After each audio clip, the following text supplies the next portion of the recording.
आप सभी का एक बार फिर स्वागत है SPN 9 के इस खास कार्यक्रम में और मैं हूं आपके साथ फरहान। यदि आप भी गलत हैं, सामने वाला भी गलत है, वह आपकी आलोचना करता है तो आप भी उसकी गलतियां गिनाना शुरू कर देते हैं, आप भी उसकी आलोचना करना शुरू कर देते हैं। लेकिन यदि आप एक देश चला रहे हैं, देश की बात कर रहे हैं जिसमें सभी धर्मों के लोग रहते हैं, तमाम जातियां रहती हैं, विविधताओं में एकता जिस देश की पहचान है, और यदि हमारी गलतियां कोई गिनवाता है और हम वाकई में उस गलती पर हैं, हमने कोई गलत काम किया है, तब हमें थोड़ी शर्म भी आनी चाहिए। सामने वाला कैसा भी हो, हम उसकी गलतियां नहीं ढूंढेंगे बल्कि हम अपनी गलतियों में सुधार करने की कोशिश करेंगे। मौजूदा वक्त में यही हो रहा है। यदि आप लॉकडाउन से पहले की बात करें, CAA NRC के जो धरने प्रदर्शन चल रहे थे, उस दौरान की बात करें तो OIC हो, ठीक है, OIC हुआ, और आपका अब यूरोपीय संघ हुआ, और आपका ह्यूमन राइट हुआ, और बात करें आप UNO की भी बात करें तो यहाँ लगातार कश्मीर में जिस तरह नेताओं को PSA लगाकर उनकी लगातार नज़रबंदी बढ़ाई जा रही है, वह बाहर नहीं निकल सकते हैं, तो परेशानी का सबब यही बात थी। आप कश्मीर को चाहते हैं लेकिन कश्मीरी नहीं चाहते हैं, यह मुद्दे तो लगातार उठते रहते हैं, बाहरी देश भी करते हैं। OIC जब कुछ कहता है तो हम यह नहीं करेंगे कि OIC में कुछ कमियाँ निकालने लगे, बल्कि हमें यह सोचना होगा कि OIC आखिर ऐसा क्यों कह रहा है। क्या वाकई में यहाँ पर हिंदुस्तान के अंदर अल्पसंख्यक समुदाय का दमन किया जा रहा है, उन्हें प्रताड़ित किया जा रहा है?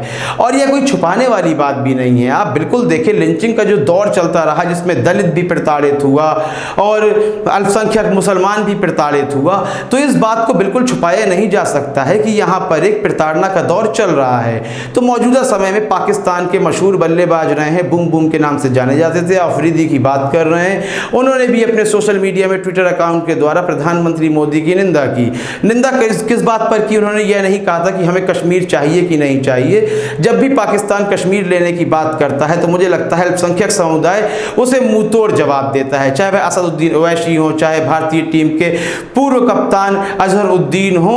यह लोग पाकिस्तान को समय समय पर जवाब देते रहे हैं, जावेद अख्तर भी जवाब देते रहे हैं, मतलब ऐसा कोई भी वर्ग नहीं बचा है जिसने पाकिस्तान को कश्मीर वाले मुद्दे पर जवाब ना दिया हो। लेकिन शाहिद अफरीदी ने मुस्लिम धर्म के लोगों को प्रताड़ित करने की बात कही थी, जिस पर गौतम गंभीर भड़क जाते हैं, हरभजन सिंह मैदान पर उतर आते हैं, युवराज सिंह के भी बयान सुनाई देने लगते हैं, शिखर धवन भी शायद कुछ बोल रहे थे, उनका बयान मैंने पढ़ा नहीं, तो वह बांग्लादेश की याद दिलाने लगे। बिल्कुल, हमने बांग्लादेश फतेह किया था कांग्रेस के दौर पर, हमें बिल्कुल याद है, हमने बहुत बड़ी जीत दर्ज की थी। भारत हमेशा से मजबूत रहा है, हमें अपनी सेना पर कभी शक नहीं रहा है, लेकिन उसके शौर्य के नाम पर वोट मांगने वाली सरकार हमने पहली बार देखी थी कि शहीदों के नाम पर वोट मांगा जा रहा है। तो हम ये कह रहे हैं, आप अफरीदी की आलोचना कीजिए, व्यक्तिगत बात है आपकी या सार्वजनिक बात हो, जो भी हो आप आलोचना कर सकते हैं, लेकिन आप यह सोचिए कि एक व्यक्ति जो बात कह रहा है वह सही है या गलत है।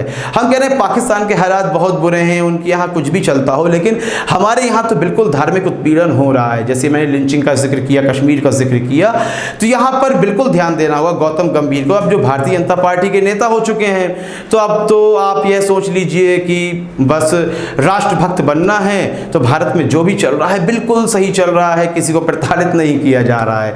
तो शाहिद अफरीदी की बात से मैं कहीं ना कहीं बिल्कुल मैं उनकी बात को मानता हूं कि सच बात कह रहे हैं, उन्होंने कुछ गलत नहीं कहा है। हाँ, और यदि भी कश्मीर लेने वाली बात आती है, ये सब बातें आती हैं, तो मुस्लिम समाज बढ़ चढ़कर आगे आता है और उनको जवाब भी देता है। शाहिद अफरीदी के इस बयान के संबंध में आपकी राय बहुत ही महत्वपूर्ण है। क्या भारत में धार्मिक उत्पीड़न हो रहा है या नहीं हो रहा है? अपनी राय देना बिल्कुल भी ना भूलें। कार्यक्रम को लाइक करें, ज़्यादा से ज़्यादा शेयर करें और चैनल को सब्सक्राइब अवश्य कर दें। तब तक के लिए इजाज़त दीजिए, धन्यवाद।